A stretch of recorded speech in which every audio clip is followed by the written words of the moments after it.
दुनिया में विज्ञान और वैज्ञानिकों की काफ़ी चर्चा हुए हैं।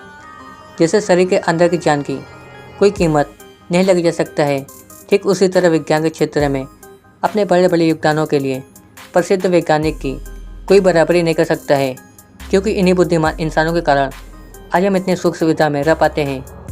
इनके बिना न तो हम कभी इतने उन्नत हो सकते थे और न ही कभी विज्ञान को इतने बेहतर तरीके से समझ सकते थे। आइंस्टाइन के बारे में आज कौन नहीं जानता। इनके अद्भुत थ्योरी आज भी हमें मार्गदर्शन देते हैं। आज की इस वीडियो में आप लोगों को कई रोचक जानकारी के बारे में जानने को मिलेगा। खैर, आज की इस वीडियो में आप लोग शुरू से अंत तक बने रहे ताकि आइंस्टाइन के दिमाग से जुड़े आज के सबसे बड़े रहस्य को बेहतर तरीके से जान सकेंगे। आपको इस वीडियो में आइंस्टाइन आखिर इतने जीनियस थे और उनके दिमाग के अंदर क्या था कि उन्हें एक साधारण इंसान से अलग बनाता था, उसके बारे में भी जानेंगे। 18 अप्रैल 1955 को आइंस्टाइन का निधन हुआ था और ये शायद सदी का सबसे बड़ा झटका था, क्योंकि 20वीं शताब्दी में पहली बार किसी इतने बड़े वैज्ञानिक का निधन हुआ था।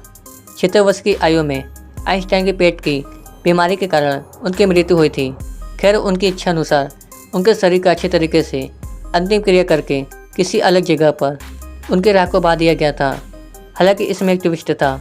उनकी इच्छा के विरुद्ध उनके दिमाग को शरीर के साथ जलाया नहीं गया था।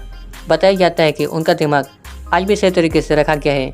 खैर, सूत्रों के अनुसार उनके निधन के तुरंत बाद ही अमेरिकी डॉक्टर ने उनके दिमाग को शरीर से बाहर निकालकर किसी एक जगह पर सही सलामत रख दिया और बाद में उनके दिमाग को 240 छोटे छोटे हिस्सों में काट कर पूरी दुनिया में मौजूद वैज्ञानिकों को दे दिया।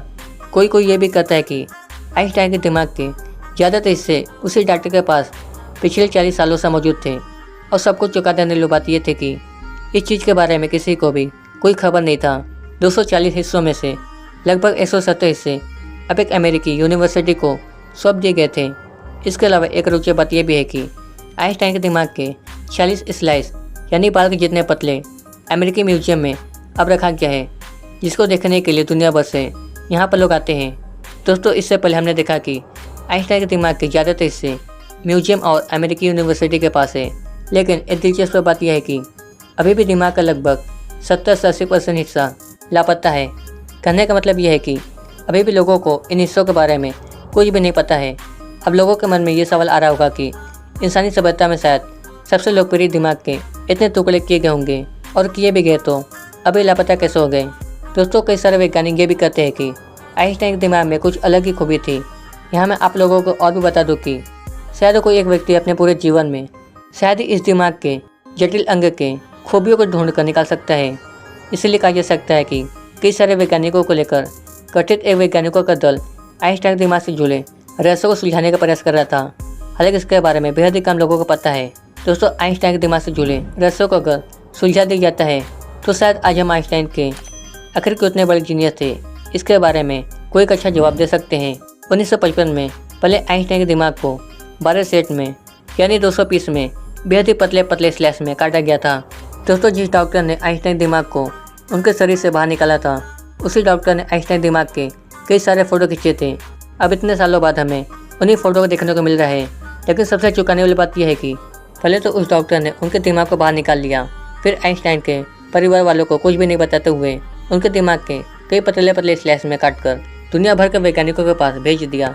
खैर, कुछ लोग कहते हैं कि अमेरिका समेत कनाडा के कई अस्पतालों के बंद प्रयोगशालाओं में आज भी आइंस्टाइन के दिमाग के सैंपल्स मौजूद हैं। दोस्तों, सूत्रों के अनुसार आइंस्टाइन के दिमाग के कई सैंपल्स अमेरिका के पार्किंग लॉट में खड़े कुछ कारों के अंदर भी मिला था। तो शायद आप समझ ही सकते हैं कि आइंस्टाइन दिमाग को कितने सारे लोगों के अंदर बांटा गया था। खैर, जब सारे वैज्ञानिकों ने आइंस्टाइन के दिमाग के ऊपर अपने सारे प्रयोग कर लिया, आखिर में जिस डॉक्टर ने दिमाग को बाहर निकाला था, उसने अब दिमाग के बचे कुछ हिस्सों को कई सारे जार में भरकर अपने घर में रख दिया। अब एक अजब बात यह भी है कि सन 1998 तक उस डॉक्टर ने कई वैज्ञानिकों को आइंस्टाइन दिमाग के सैंपल्स भी दिए, लेकिन इसके बारे में न तो अमेरिकी सरकार को पता चला और न किसी मीडिया चैनल को। दोस्तों, अब सबसे बड़ा सवाल ये उठता है कि जिस डॉक्टर ने आइंस्टाइन दिमाग को समझने का प्रयास किया था, क्या वह अपने लक्ष्य को प्राप्त कर पाए। कहने का मतलब यह है कि क्या आइंस्टाइन दिमाग को लेकर जो रहस्य था, क्या वो आज सुलझ चुका है। सन 1985 में आइंस्टाइन दिमाग के कई फोटो सामने आए थे और इनसे जुड़ी कई शोध रिपोर्ट भी मिले। उन रिपोर्ट्स के मुताबिक आइंस्टाइन दिमाग के अंदर कुछ अलग चीज़ों को देखा गया था। अगर हम किसी साधारण व्यक्ति के दिमाग की आइंस्टाइन के दिमाग के साथ तुलना करें तो उनके दिमाग के अलग हिस्से में एक अलग ही तरह का गुरु मौजूद था। आपको बता दूं कि दिमाग का ये हिस्सा मेमोरी और प्लानिंग के लिए काम करता है। दिमाग के कई हिस्सों में काफ़ी मात्रा में न्यूरॉन्स के गुच्छे भी देखने को मिले थे। दोस्तों, भारी मात्रा में न्यूरॉन्स की उपस्थिति इंसान को बहुत तेज़ी से चीज़ों को प्रोसेस करने में मदद करती है और शायद यही वजह होगी जिसके कारण आइंस्टाइन एक जीनियस थे। खैर, अब आखिर में एक रोचक बात यह है कि आज भी आइंस्टाइन के कई दिमाग के हिस्से लापता है, यानी मिसिंग है। तो वो हिस्से अभी कहाँ है, इसके बारे में किसी को भी कुछ नहीं पता। यह वीडियो आपको कैसा लगा एक कमेंट करके जो बताएं। जानकारी अच्छी लगी तो वीडियो का लाइक करें और ऐसे वीडियो देखने के लिए चैनल को सब्सक्राइब करें।